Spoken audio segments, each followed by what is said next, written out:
I'd like to welcome everyone to the webinar. It's the debut of the new Texas chapter of the Society of Emotional Intelligence. I'm Arlene Dilworth, and I'll be the host of today's program.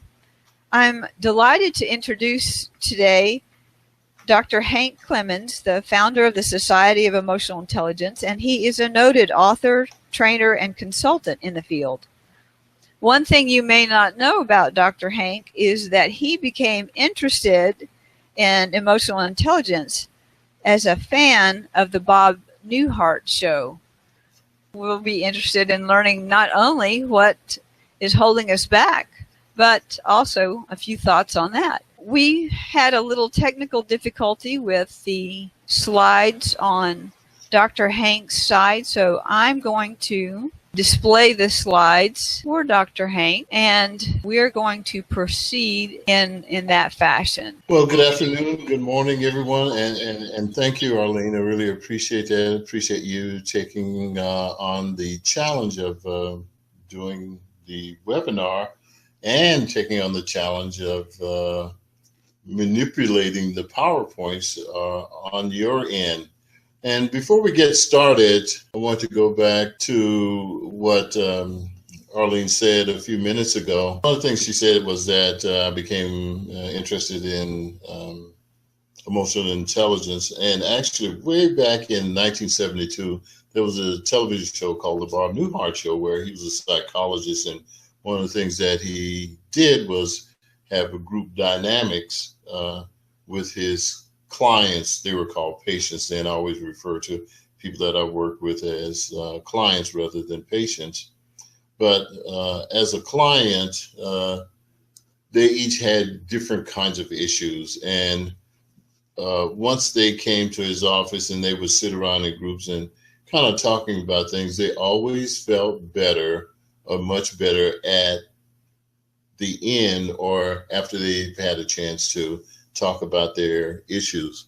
And that was a release of their emotions. They sort of let their emotions out. There were those that really liked to talk a lot, or those that were shy, or those that had, other kinds of issues that they were dealing with, but it all came down to emotion.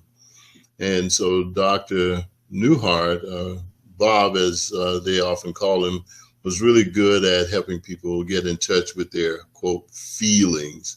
And for me, that was really, really the beginning of the interest in emotional intelligence. So that was just one way. I've been interested in emotional intelligence in a number of other ways in terms of reading, studying, and doing coursework and stuff like that. But that was the one that most people don't know about. So if we can go to the next slide, please, that would be great, because what I want to do is I want to ask everyone, do you have a gold mine? And I know some people go, well, what do you mean, do I know gold mine? Do I have a gold mine?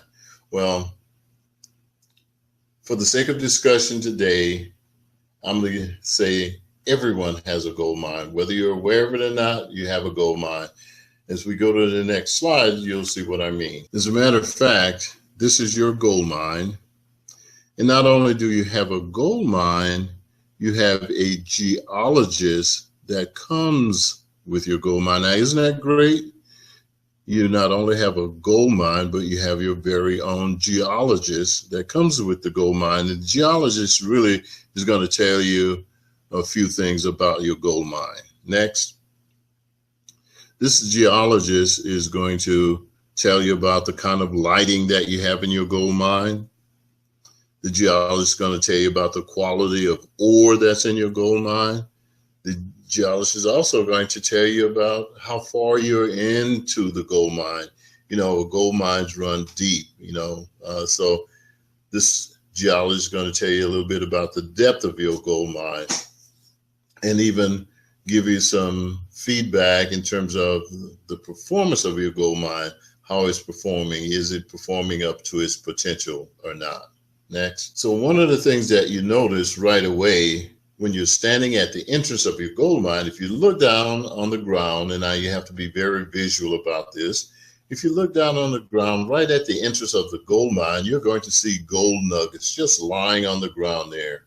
And I know this is probably the first time that you've walked up to your gold mine to see gold nuggets laying on the ground there. But let's just say if you walk up to your gold mine, you look down on the ground, there are some gold nuggets just kind of laying around, easily seen. Okay. The light, of course, is daylight, and the quality of the ore, the gold ore, it's okay. It's not extremely good. We'll call it okay. And you really aren't that far into the gold mine. You're just at the entrance. And as far as the performance potential, at this point, your gold mine is only performing to 60% of its potential.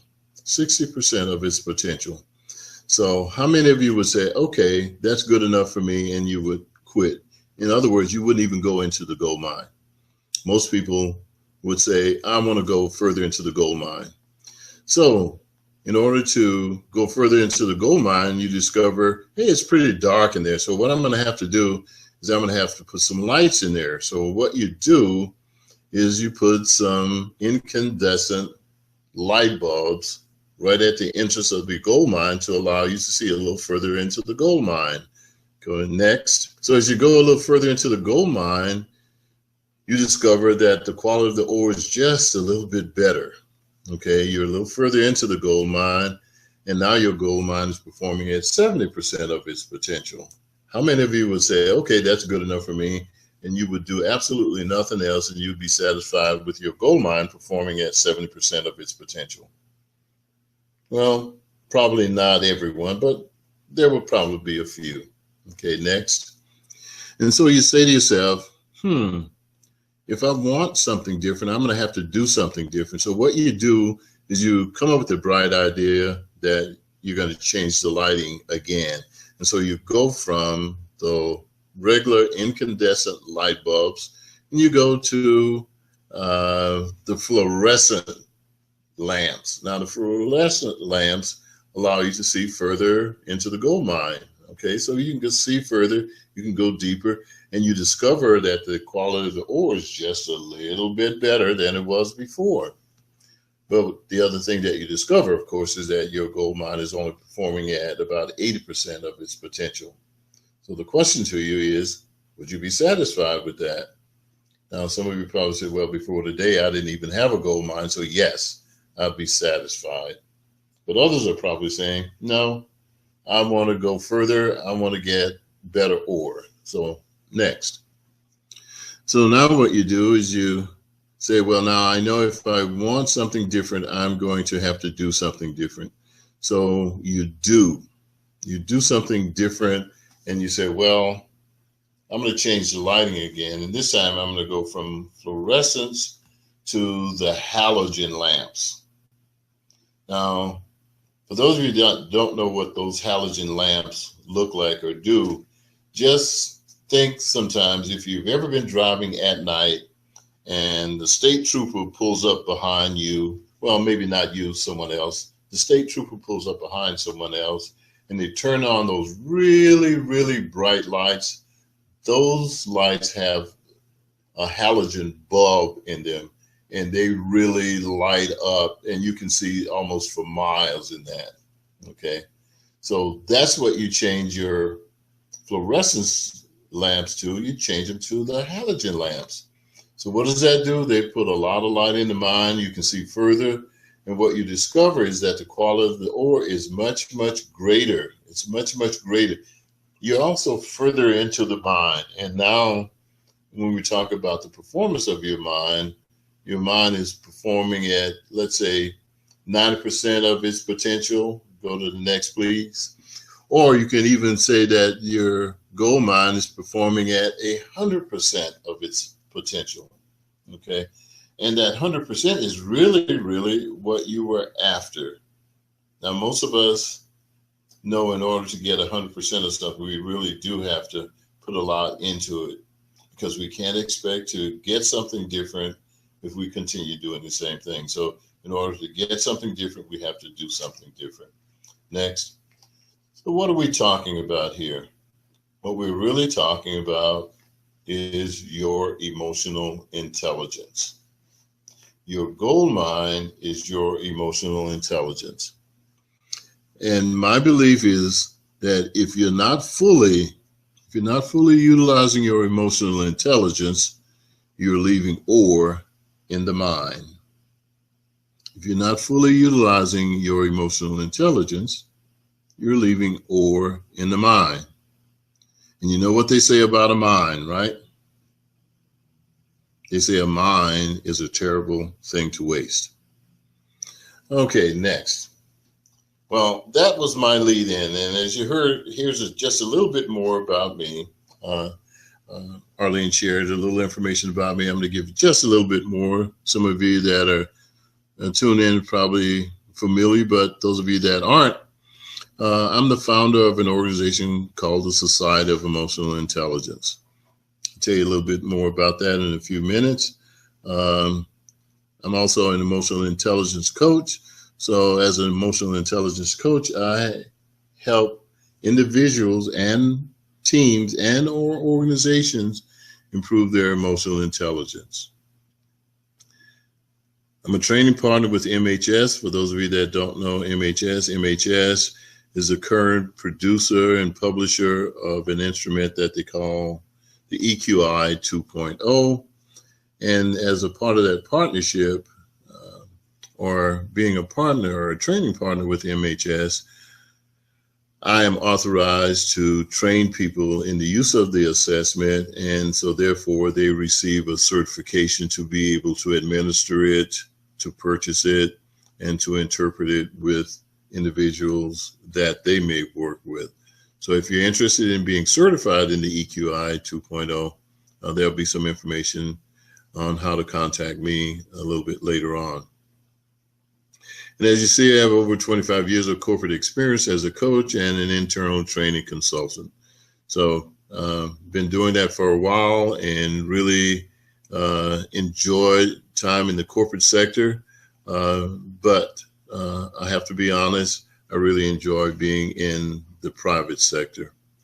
The other thing about me is that I have an internet radio show, and the show is called Let's Talk EI. And so that's where the term Dr. Hank comes from. That's my tagline that I use for the show.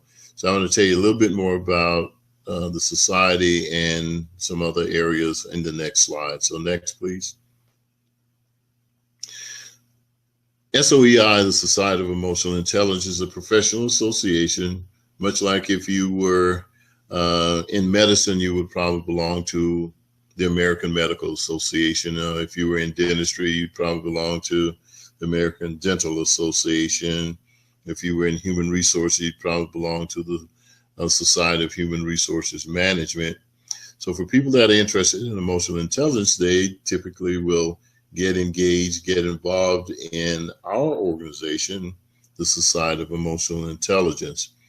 And we're structured pretty much like most other associations. That is, we have chapters. Currently, we have about 10 or 11 chapters, including Atlanta, Los Angeles, Houston, New York, Orlando, North Florida, Tampa, Ohio, Chicago, Washington, D.C., and we're going international. So we have a chapter in Bermuda. And in the immediate future, when I call it immediate future, meaning probably by next month, we will have a chapter opening up in London. It will be called SOEI UK. So be looking for that. And regardless of where you are, if there's not a chapter near you, well, you can start one. And I'll be more than happy to share that information with you also. The Let's Talk EI is the radio show that I had mentioned earlier, and it's designed for individuals to just come on the air and share what they know about emotional intelligence or ask questions about emotional intelligence. And really, we have guests that come on and they provide information or they give input from their perspective around emotional intelligence. Now, we're really open to this idea. So regardless of what your philosophy is around emotional intelligence, it's welcome. We don't discriminate in terms of a particular model, whether it's a Goldman model or a Salovey and Mayer model or a Rubin Baron model. Regardless of the model, about emotional intelligence, we want to hear about it. We want you to share it with us because we are inclusive. The next big thing that's coming along from the Society of Emotional Intelligence is our annual conference, which is going to be October 13 and 14 in Jacksonville, Florida. So if you've never been to Jacksonville, or if you have been to Jacksonville, this is a good time to make plans to be there again or be there for the first time. It's going to be at the University Club, which is on the 27th floor of one of the buildings downtown that gives you a 360-degree panoramic view of Jacksonville and the St. Johns River. So be sure to mark that in your calendar. Annual conference, October 13, 14. Next. So that's enough about me, enough about the organization. You came to this because you want to know, how could one's emotional intelligence be holding you back? Well, here's my opening thought. Well, not necessarily my opening thought, but here's an opening thought. An individual says to himself, you mean they picked him for that position and not me? What's he got that I don't have? Well, in this case, your emotional intelligence could be holding you back. Now we're going to explore that, and I want you to keep that at the forefront, that thought, okay? So next, but before we go there, let's just kind of talk about the foundation of emotional intelligence. What is it? You know, there's a lot of definitions around emotional intelligence in terms of what it is and what it's not. I'm offering up a couple here. One, emotional intelligence is the ability to understand and manage your moods and emotions and the moods and emotions of others for positive outcomes. And I always think in terms of positive outcome because you always want the best to happen when you interact with someone. Yeah, maybe there are some people that don't necessarily want the best to happen with someone, but in most interaction, you always want the best. So it's about having positive outcome. It's also about the ability to recognize, acknowledge, and handle emotions in such a way that promotes personal and professional growth. Okay.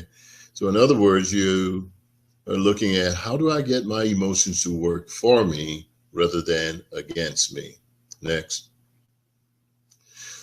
Another way of thinking about emotional intelligence is the intelligent use of emotions. You intentionally make your emotions work for you by using them to guide your behavior and thinking in ways that enhance your results. Now, I hope these kinds of definitions give you some flavor for what emotional intelligence is. And I always think about emotional intelligence is that emotional intelligence is more than a term, it's actually a practice.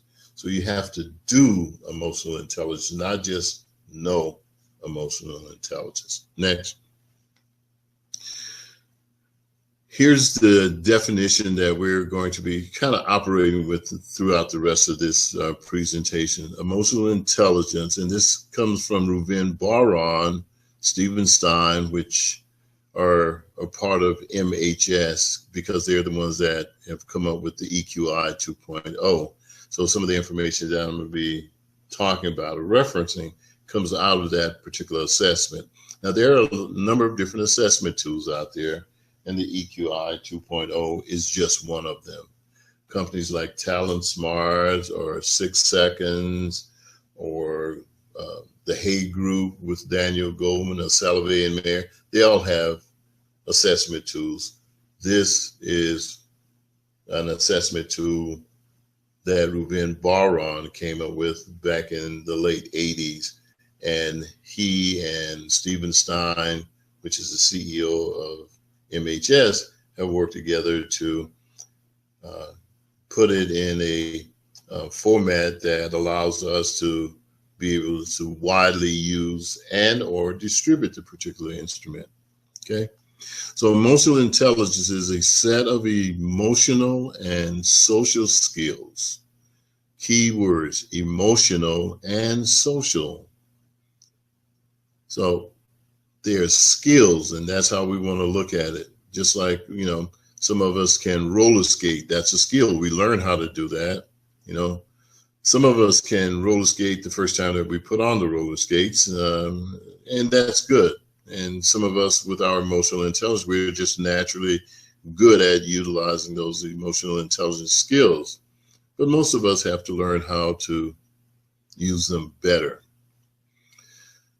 So they collectively establish how well we perceive and express ourselves,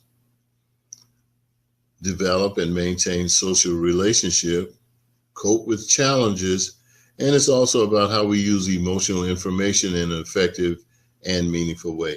And when I say emotional information, if someone is smiling, that's information to us. If someone has a frown on their face, that's information to us. If someone grunts, that's information to us. If someone, snaps when we say something, so emotions convey information, and we need to be better at understanding, recognizing, and interpreting what those things mean. Doesn't mean that we have to know specifically, because we can also check for understanding. So that's a definition that I think really, really works well for us. Next. So think about emotional intelligence from two different levels, if you will. There's the intrapersonal level, and that is those things that go on inside or within us, okay? We have emotions. Sometimes, we have good days and bad days, and someone says, how are you feeling? You say, oh, I'm tired. Or what's going on? Oh, I'm really upset. We're talking about what's coming from within us, our intrapersonal level of emotional intelligence. We can have fears, we can have anxieties, we can also be happy, we can also be joyful about things. But the key is, regardless of what they are, we need to be able to recognize, understand, manage, and respond to those emotions well or effectively and or appropriately. Next.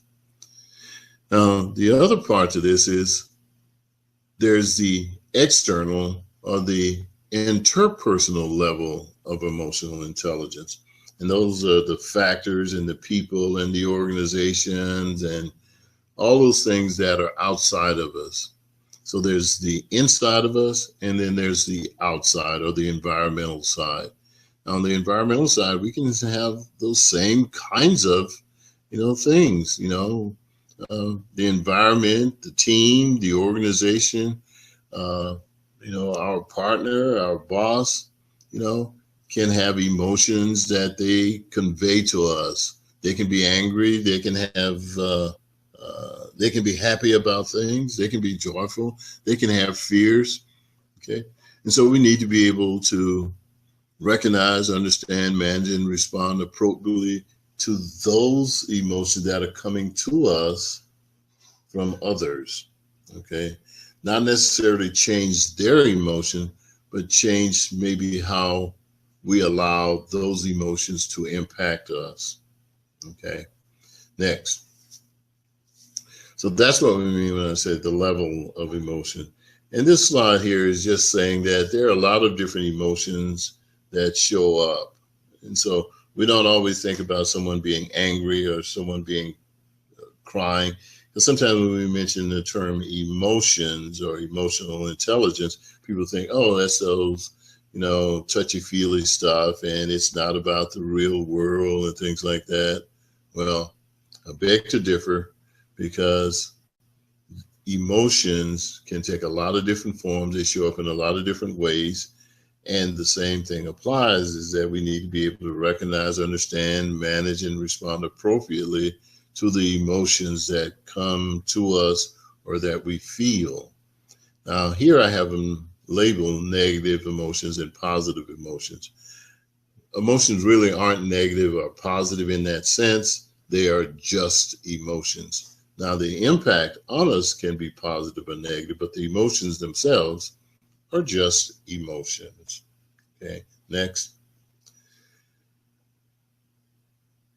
So where we go with this kind of information is, this is not just coming from Hank or Dr. Hank or Arlene.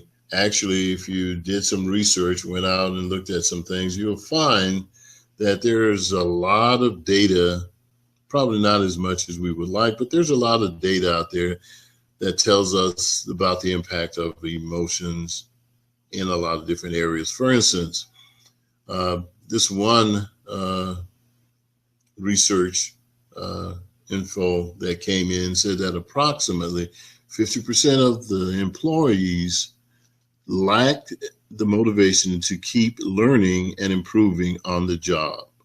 So that's sort of like initiative, okay? We can talk about initiative and how initiative fits in there. Another one was about 4 in 10 employees lack the ability to work cooperatively with their fellow employees.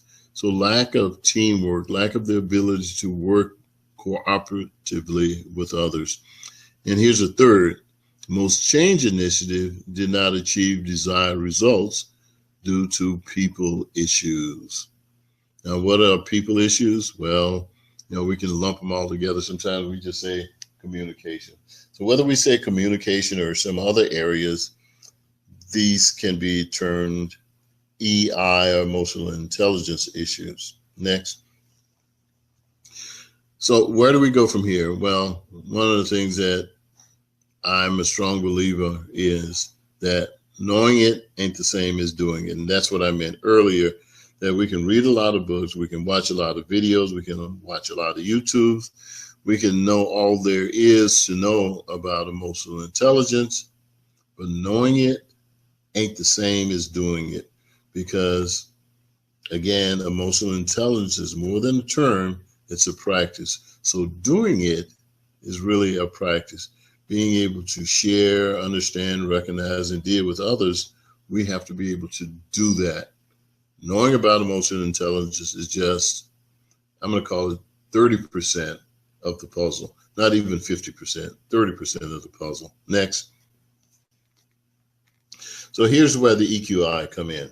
And I mentioned that because before we can go about making a change around things, sometimes we need to be able to know where we are. And one of the best ways to know where we are is to measure or to assess what we either currently know or what we currently do around emotional intelligence. Next.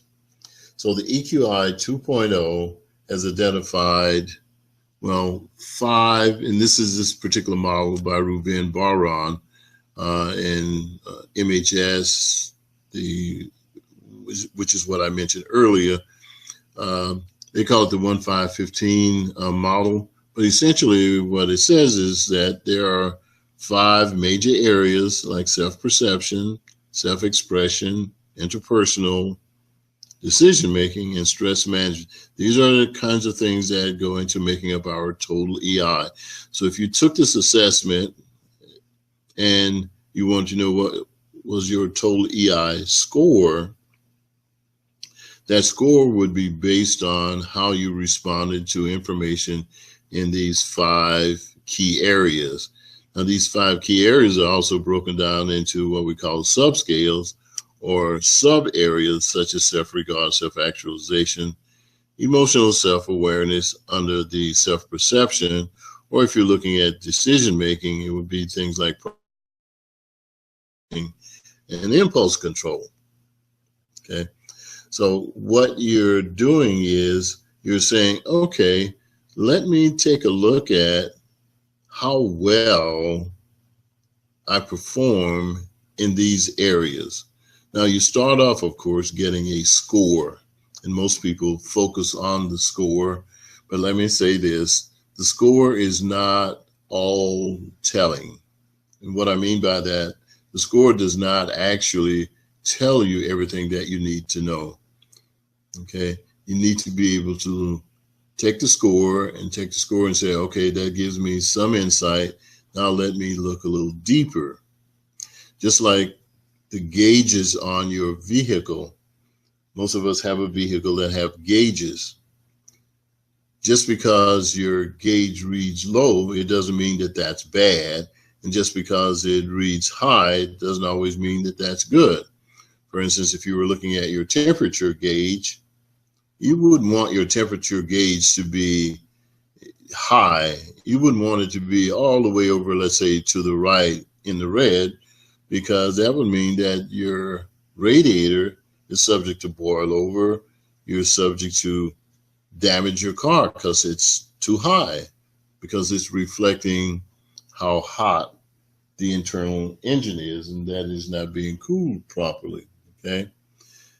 Neither does or do you want your radiator, your temperature gauge to be all the way over there on 0, because that's not good either. It may be an indication that you have too much coolant in there, but it's probably an indication that you don't have anything in there, and so that's not good for the car. Actually, what you want, and the manufacturer has determined based on research and studies, that your vehicle performs better when these different gauges are in different places. Okay, for instance, your oil light, your oil light needs to be at a certain area or range in order for your engine to, properly scrub the particles that it has in them. Okay, to make your engine run cooler. Okay, your gas gauge needs to certainly not be on E. Now that's one that when it's on full or all the way over to the right might be a good sign. But depending on the vehicle, the gas gauge may not read the same.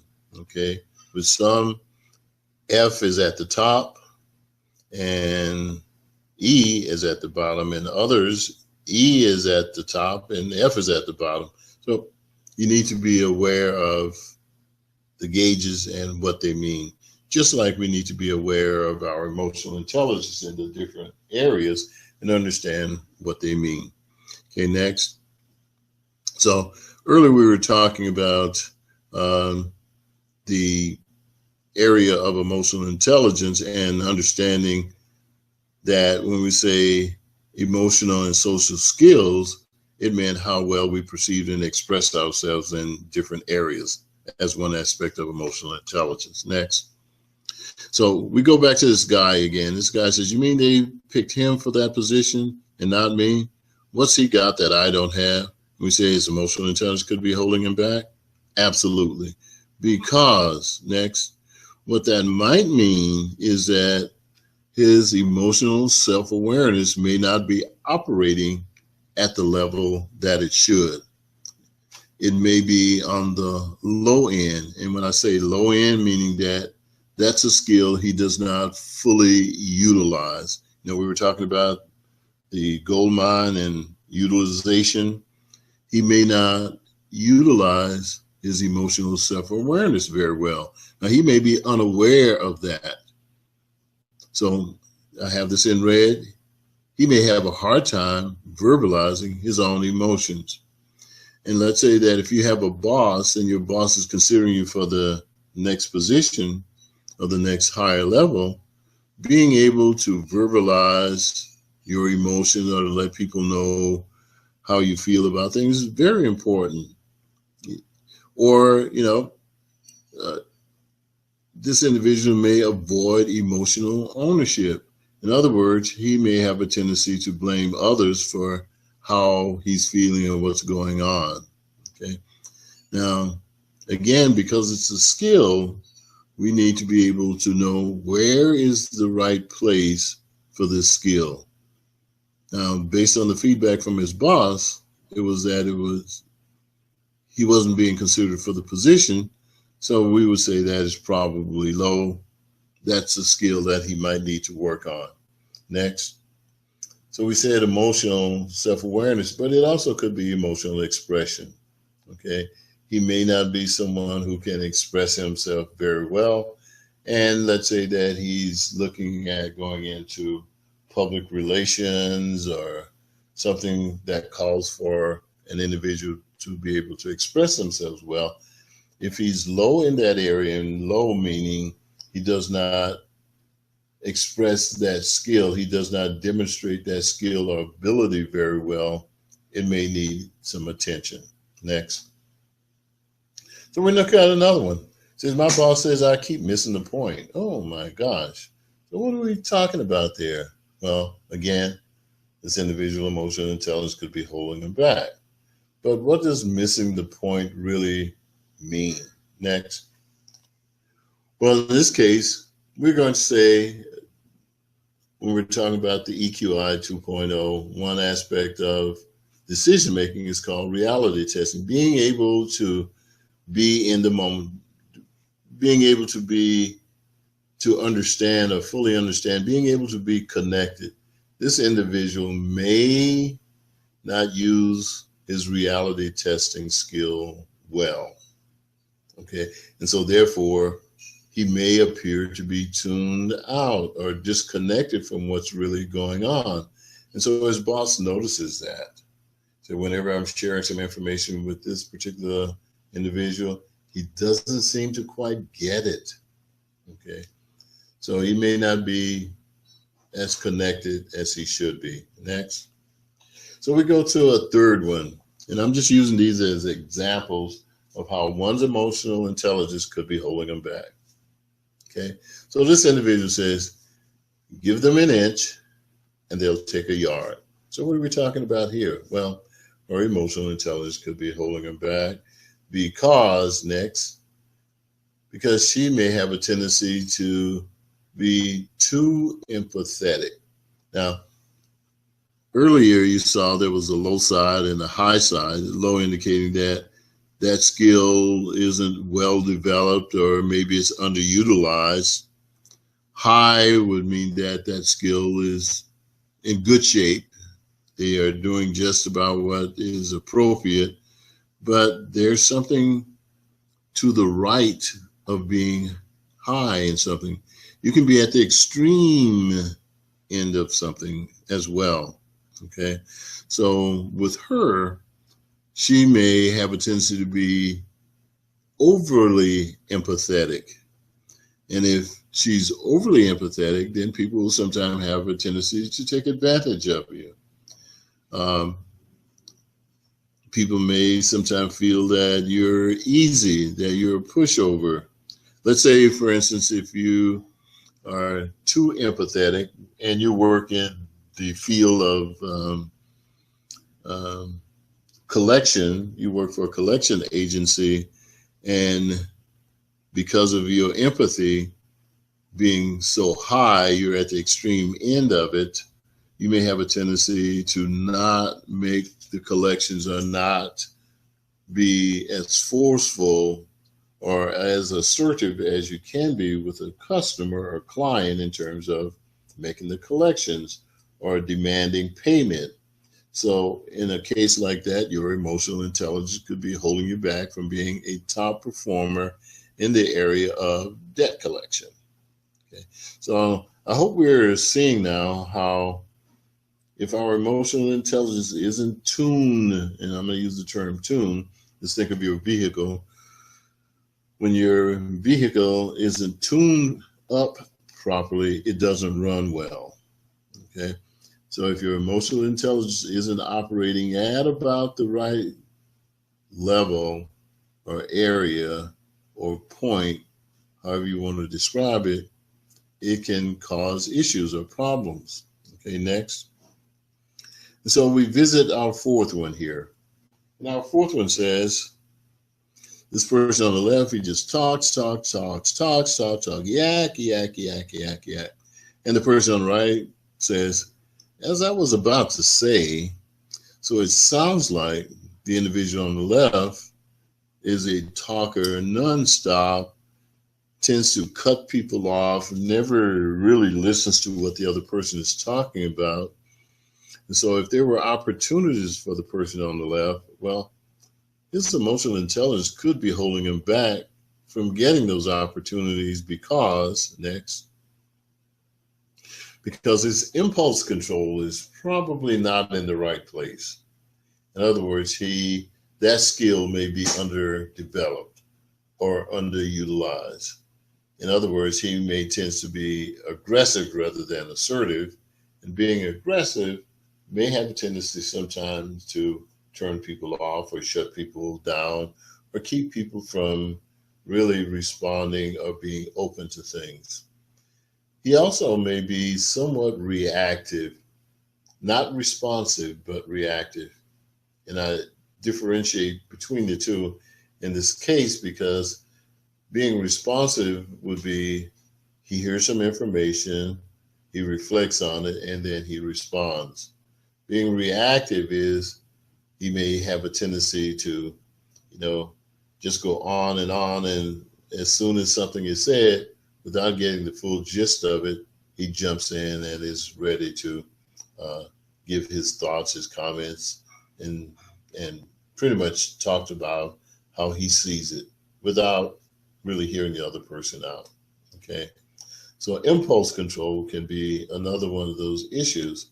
We sometimes have impulse control issues when we make decisions too quickly without having all of the data, all of the information in. And I'm not suggesting that we have to have all of the information before making a decision, but we need to be able to have what might be perceived as enough information. So again, what we're talking about here with our emotional intelligence and these scales or subscales is what is the right amount to have and or use or display in a particular situation. In other words, back to the interpersonal and the intrapersonal aspect of emotional intelligence, we need to be able to recognize, understand, and respond appropriately to whatever we encounter. Okay, next. So when we think about emotional intelligence and how it could be holding us back, what I'd like to just kind of throw out here is that it's about finding the right balance. Okay, find the right balance with each one of these areas that we've just talked about, because there are 15 of them when we were talking about this particular assessment tool. If you're talking about looking at a model that someone else is using, the same thing would apply regardless. It's how do we find the right balance? Well, one of the things that we can do is we can listen up. We can pause. We can stop. We can listen to what people are saying or doing. We'll learn a lot from that. Okay. There's an old term called give and you shall receive. In other words, you have to be willing to give of yourself, to share information about you and your feelings, your thoughts around something. And more often than not, people will respond back by giving you some information about how they see things, how they feel about things. Okay. Other times, you have to ask. Yep, you have to ask. If you don't know, what's the best thing to do? Ask. Ask your boss. Hey, boss, how am I handling this? Am I doing some of the right things? How's my EI when it comes to this? How's my EI when it comes to that? You're going to ask your direct reports. Hey, direct reports, give me some feedback. How am I doing today? How do I come across? Talk to your peers, families, friends. There are a number of sources that can provide feedback to you that will let you know how you're actually performing. Back to the mind again, that will give you some feedback on whether your gold mine is performing to its full potential or not. Next. So let me stop at this point. I think we probably have time for a few questions. And Arlene, if you will, we check and see if there are any questions coming from our listeners, our viewers, those who join us, and I'll happily respond to them. So I'll be quiet for a minute and let you take a look at the Q&A side and see if there's anything up. You're right, Dr. Hank. We do have a question here, and it is, how can you educate someone who is unaware of their emotional intelligence and or how it affects others? Well, there are two sides to the coin. There's your side and then there's their side. I'm always a believer that one way to educate others is through subtleties. And by that I mean you can always share with others what you're doing to improve yourself. Let's say, for instance, you can be reading a book on, well, one of my books is called 21 Ways to Improve Your Emotional Intelligence. You can say, hey, boss, or hey, doctor, or hey, coworker, whatever.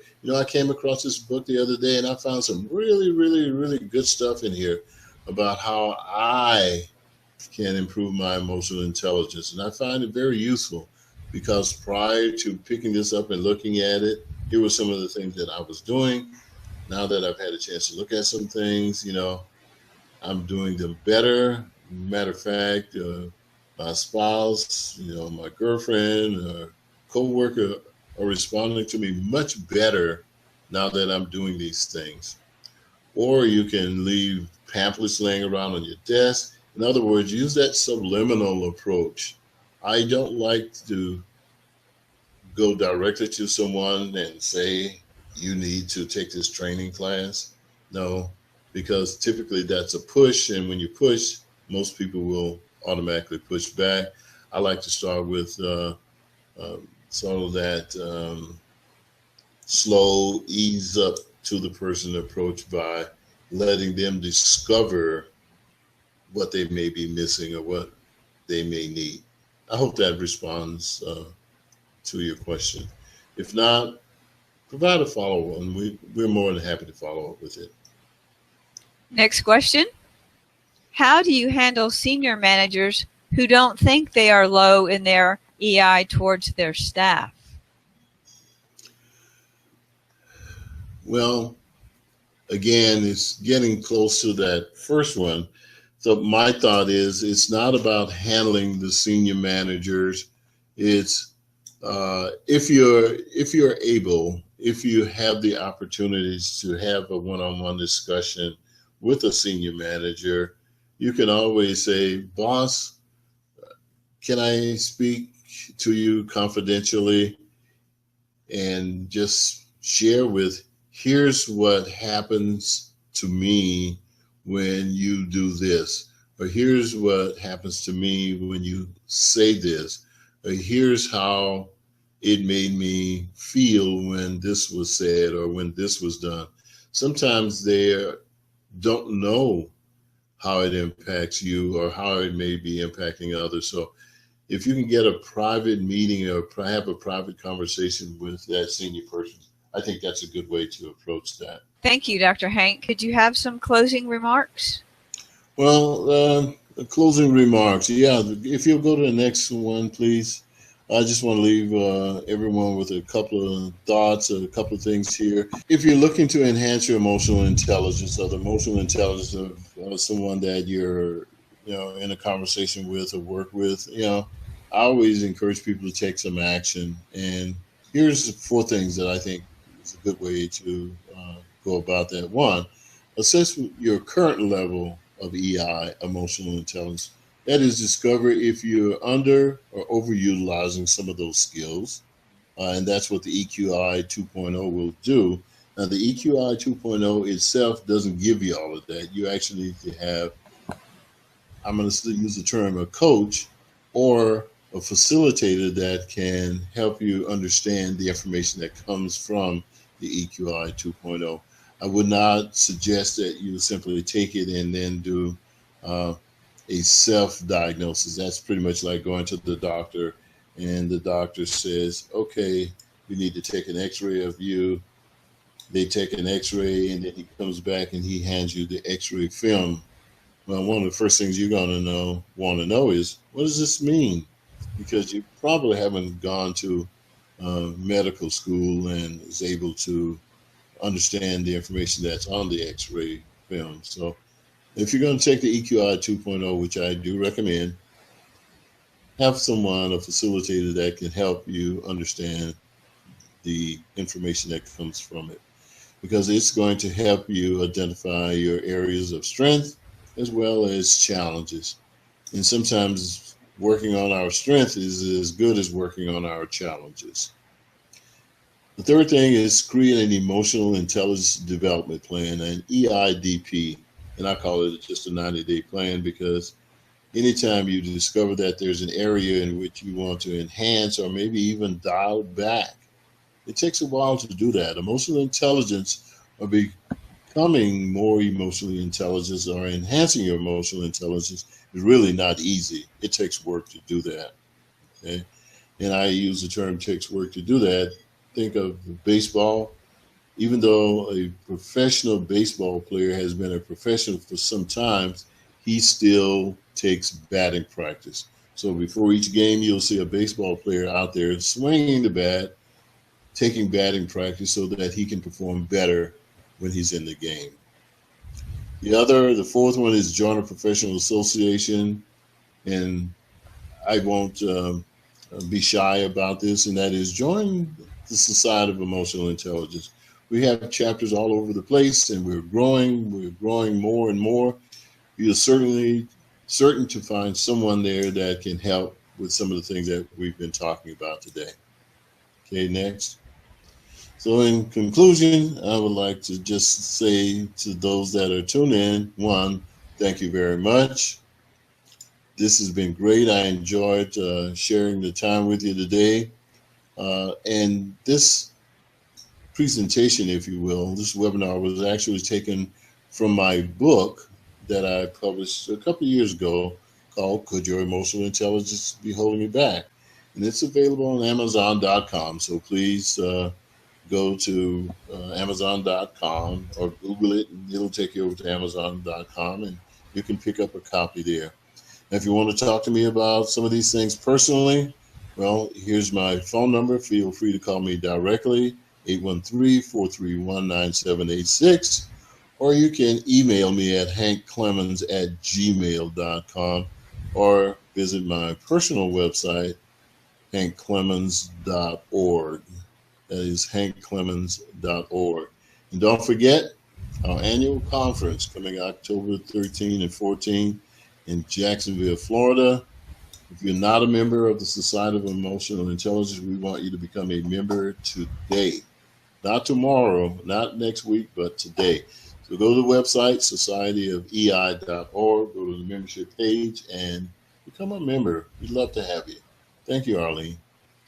Thank you, Dr. Clemens. And I just wanted to let our listeners know that the next webinar will be held on July 20th, where we will have a kind of appetizer platter, so to speak, of the speaker presentations for the conference in October. So if you want to get a sense of the speakers and their topics, and whether that conference is something that is valuable to you, I offer you the opportunity to join us in July and get a real sampling of all those presentations. For the Texas chapter of the Society of Emotional Intelligence, I'm Arlene Dilworth, and I thank you very much for participating in our webinar today. Thank you and have a wonderful day.